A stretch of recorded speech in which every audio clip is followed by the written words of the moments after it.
তেলের পরে তেজপাতা, গরম মশলা ফোড়ন দেওয়া হয়েছে, তারপরে পেঁয়াজ কুচো, রসুন, আদা, ধনে জিরের গুঁড়ো, গুঁড়ো লঙ্কা, কাঁচা লঙ্কা সব দেয়া হয়েছে। এবার হচ্ছে গিয়ে এই যে চিকেন ধোয়া, মশলা কষানো হলে চিকেনটা দেওয়া হবে।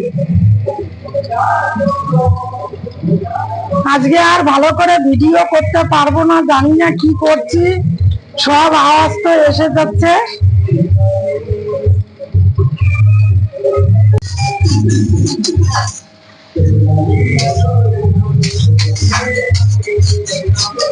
নমস্কার সবাইকে, ওয়েলকাম ব্যাক মাই শিপ্রা বিশ্বাস হোম ব্লগকে সবাইকে স্বাগত।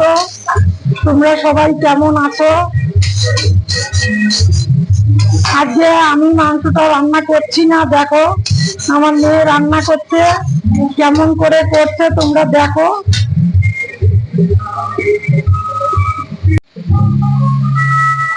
আজকে ঝপাঝপ রান্না হবে।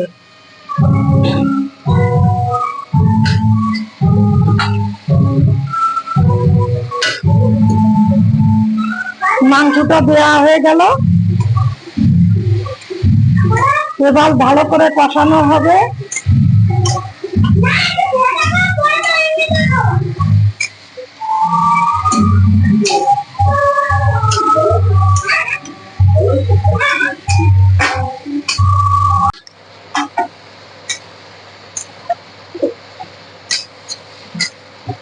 বন্ধুরা দেখো কষানো হয়ে গেছে, কষানোতেই কত সুন্দর কালার এসেছে। এখন একটু আওয়াজটা মাইকটা বন্ধ আছে।